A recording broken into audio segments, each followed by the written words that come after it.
नमस्कार दोस्तों, India's growing military power YouTube channel में एक बार फिर से आप सभी का स्वागत है। आज हम बात करेंगे भारत का स्वदेशी 5th जनरेशन स्टेल्थ फाइटर एमका के बारे में। दरअसल एमका प्रोजेक्ट से जुड़ी एक बहुत बड़ी अपडेट निकल के सामने आई है।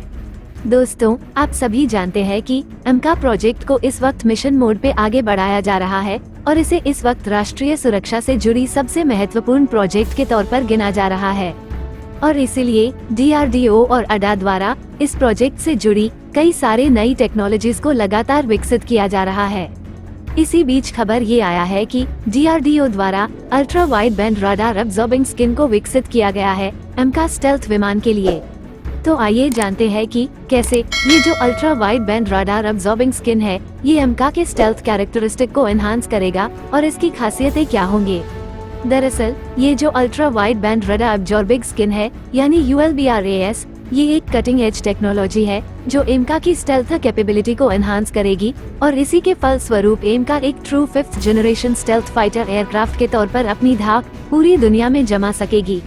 ULBRAS की बात करें तो ये स्पेशली डिजाइंड मटेरियल है जो कि इलेक्ट्रोमैग्नेटिक वेव को एक वाइडर रेंज में एब्जॉर्ब करते हैं, या यूँ कह ले जो वाइडर रेंज की फ्रीक्वेंसी है उनको एब्जॉर्ब करने की कैपेबिलिटी के साथ में आते हैं और इनमें से जो फ्रीक्वेंसी मॉडर्न रडार के द्वारा छोड़ी जाती है उनको भी ये एब्जॉर्ब कर सकते हैं। इसका सीधा मतलब ये है कि जब ये रडार वेव को एब्जॉर्ब करेंगे तो रिफ्लेक्शन कम होगा और यह रडार में विजिबल कम होंगे और ऐसे में इनकी जो मॉडर्न वॉरफेयर के हिसाब से स्टेल्थ कैरेक्टरिस्टिक है ये सामने बाहर आएगी और ऐसे में ये रडार को चकमा देके दुश्मन को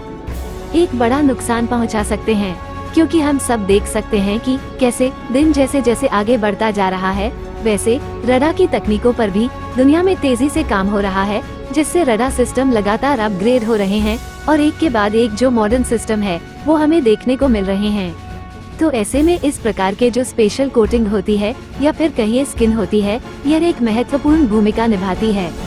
अब यहाँ पर जो रडार वेव्स है इनको एब्जॉर्ब करने के बाद यानी कि जो ULBRAS है यह एयरक्राफ्ट के रडार रिफ्लेक्शन को मिनिमाइज करेगा और एनिमी रडार के इस प्रकार के फाइटर जेट को डिटेक्ट करना और ज्यादा चैलेंजिंग बन जाएगा, जो कि रडार वेव को काफी कम यहाँ पर रिफ्लेक्ट कर रहा हो।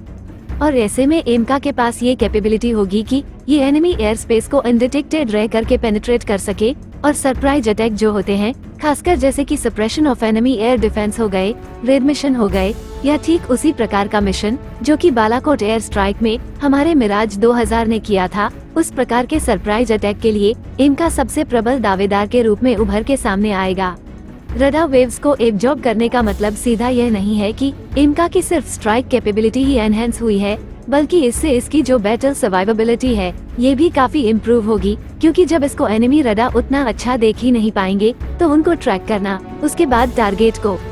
आइडेंटिफाई करना, फिर उसके बाद टारगेट को मार गिराने का प्रश्न ही नहीं आएगा, जिससे एनिमी एयर स्पेस असुरक्षित हो जाएगा और एमका के खुद की सुरक्षा में भी ये काम आएंगे।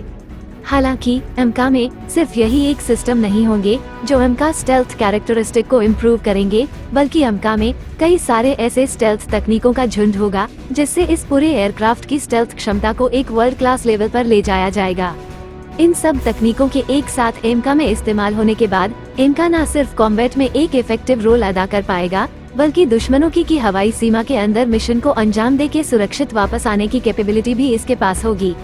ये बहुत सारे क्रिटिकल ऑपरेशन हैं जिनको आने वाले भविष्य में पूरा करता दिखाई पड़ेगा, जिसमें लॉन्ग रेंज स्ट्राइक रिकॉनेसेंस, इसके अलावा एयर सुपीरियोरिटी और हाई डिग्री ऑफ सक्सेस के साथ जो मिशन एग्जीक्यूट करने की कैपेबिलिटी है उसको ये बड़ी आसानी से एग्जीक्यूट करता दिखाई पड़ेगा, जो कि भारतीय वायुसेना के लिए इस समय कर्ट सिनेरियो को देखते हुए सबसे इम्पोर्टेंट मानी जाती है। अब अगर हम ULBRAS के कम्प्लीमेंट की बात करें तो ये दूसरी जो एमका के स्टेल्थ डिजाइन फीचर है उनको कम्प्लीमेंट करेगा, जैसे कि एमका की जो यूनिक शेप है और स्पेशल कोटिंग है उसको ये कम्प्लीमेंट करेगा। इसके अलावा जो रडार वेव्स है उनको ये रिफ्लेक्ट होने से बचाएगा। कुछ रिपोर्ट तो ये भी कहती है कि इसका इस्तेमाल सिर्फ एमका में ही नहीं बल्कि आने वाले समय में एक ट्रायल के रूप में दूसरे फाइटर जेट में भी करके देखा जाएगा और ये देखा जाएगा कि इसके आने के बाद कैसे उनकी कैपेबिलिटी एनहेंस होती है। आप सभी को शायद याद होगा, हाल ही में एक रिपोर्ट भी सामने आई थी जहां पर भारतीय वायुसेना के सुखोई 30 MKI के लिए जोधपुर से इसी प्रकार की एक रिपोर्ट सामने आई थी, जहां पर कहा गया था कि एक विशेष प्रकार का जो रडार एब्जॉर्ब पेंट है, ये सुखोई 30 MKI अपग्रेड प्रोग्राम में भी इस्तेमाल किया जाएगा। और इसके पीछे का उद्देश्य ये होगा कि सुखोई क्योंकि काफी बड़े एयरक्राफ्ट हैं, हैवी वेट क्लास के एयरक्राफ्ट है, और इनका बड़ा रडार सिग्नेचर इनके लिए अब एक नेगेटिव पॉइंट बनता जा रहा है, क्योंकि बड़े रेडर सिग्नेचर की वजह से जो एनिमी के लॉन्ग रेंज रेडर्स हैं, काफी दूरी से इनको डिटेक्ट कर पा रहे हैं, और उसके बाद इन पर खतरा लगातार बना रहता है। और इस खतरे को कम करने के लिए जो विशेष प्रकार के रडार अब्जॉर्बिंग पेंट है, ये सुखोई 30 MKI के फ्रंटल सेक्शन के लिए बनाए जा रहे हैं, ताकि इसका जो फ्रंट सेक्शन है उसकी रडार रिफ्लेक्शन को कम किया जा सके और सुखोई 30 MKI भी इफेक्टिवली जो मिशन है उनको एग्जीक्यूट कर सके। हालांकि ये सारी चीजें इस वक्त अंडर डेवलपमेंट है और माना जा रहा है कि सुपर सुखोई प्रोग्राम में एक चरणबद्ध तरीके से यह चीजें हमें देखने को मिलने वाली हैं। अगर हम वापस एम का प्रोग्राम की बात करें तो यहाँ पर आडा ने कंफर्म कर दिया है और HAL ने भी लगभग ये कंफर्म कर दिया है कि इसमें भी हमें फेस्ड अप्रोच देखने को मिलेगी, यानी चरणबद्ध तरीके से इनके निर्माण की प्रक्रिया को क्रमशः आगे बढ़ाया जाएगा। अगर हम आडा के ऑफिशियल स्टेटमेंट के हिसाब से चले तो जो 15,000 करोड़ की राशि सरकार की तरफ से आवंटित किया गया है, इसका इस्तेमाल बेसिकली जो नई असेंबली लाइन है इनको एस्टेब्लिश करने में किया जाएगा और एमका के जो प्रोटोटाइप हैं उनको बनाने में किया जाएगा।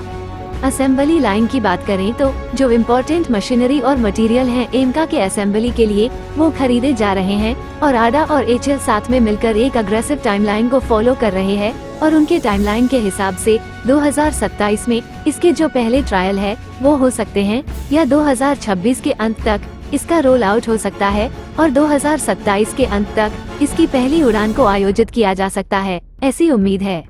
हालांकि ये टाइमलाइन थोड़ी इधर उधर हो सकती है। हालांकि पहले एयरक्राफ्ट के रोल आउट होने के बाद जो बाकी के प्रोटोटाइप है वह हर साल रोल आउट होते रहेंगे, और फाइनल जो 2 प्रोटोटाइप होने वाले हैं प्री प्रोडक्शन और प्रोडक्शन स्टैंडर्ड के होने वाले हैं, जिनके ऊपर बेस करके IOC और FOC वेरिएंट एमका का निर्माण होगा। अब अगर हम वेपन इंटीग्रेशन की बात करें तो ऐसा कहा जा रहा है कि जो पहला IOC कॉन्फ़िगरेशन का एमका मार्क 1 है, ये 2032 में भारतीय वायुसेना को ज्वाइन करेगा, और उसके बाद इसमें जो आगे के कार्य हैं वो होते रहेंगे। वेपन इंटीग्रेशन इसमें चरणबद्ध तरीके से ठीक उसी प्रकार देखने को मिलेगा जैसे कि तेजस मार्क 2 में, यानी ये एयरक्राफ्ट ऑपरेशनल रहेंगे और इनको एक नियमित समय अंतराल में जो नए वेपन्स हैं ये मिलते रहेंगे, जिसके बाद इनकी कैपेबिलिटी लगातार एनहेंस होती रहेगी, और तकरीबन 40 की संख्या में एडवांस मीडियम कॉम्बैट एयरक्राफ्ट के जो मार्क 1 वेरिएंट है ये बनाए जाएंगे। हालांकि कुछ रिपोर्ट ये कहती हैं कि इनके नंबर आगे बढ़ सकते हैं, क्योंकि ये स्टेल्थ और नॉन स्टेल्थ दोनों कॉन्फ़िगरेशन में देखने को मिलेंगे, तो ऐसे में भारतीय वायुसेना इनका इस्तेमाल जो हैवी वेपन पेलोड है उनको कैरी करने में भी कर सकती है, क्योंकि ये 6500 किग्रा तक के वेपन पेलोड को कैरी करने में सक्षम होंगे। और अगर हम बात करें एमका मार्क 2 की, तो एमका मार्क 2 तब तक विकसित नहीं होगा जब तक स्वदेशी हाई थ्रस्ट इंजन विकसित नहीं होता। एमका मार्क 2 को पावर करने के लिए 110 किलोन्यूटन थ्रस्ट का जो इंजन है वो इस्तेमाल किया जाएगा, जो कि भारत में बनाया जाएगा फॉरेन ओरिजिनल इक्विपमेंट मैन्युफैक्चरर की सहायता से। अब वो फॉरेन ओरिजिनल इक्विपमेंट मैन्युफैक्चरर फ्रांसीसी कंपनी सेफ्रॉन भी हो सकती है, या फिर ब्रिटिश कंपनी रोल्स रॉयस भी हो सकता है, जो इस निर्माण कार्यक्रम में भारत का साथ दे। लेकिन ऐसा अनुमान है कि मार्क 2 हमें 2035 के पहले देखने को नहीं मिलेगा, और 2040 से 45 तक यही वो एयरक्राफ्ट होंगे जो कि भारतीय वायुसेना के सुखोई 30 MKI को रिप्लेस करेंगे। इसी के साथ इस वीडियो पे बस इतना ही। उम्मीद है कि आप सभी को वीडियो पसंद आया होगा। वीडियो को अंत तक देखने के लिए धन्यवाद। चैनल को सब्सक्राइब कीजिए, वीडियो को लाइक और शेयर जरूर कीजिए, और वीडियो पर अपना राय कमेंट सेक्शन में बताना मत भूलिए। मिलते हैं अगले वीडियो पे, तब तक देखते रहिए इंडियाज ग्रोइंग मिलिट्री पावर। जय हिंद।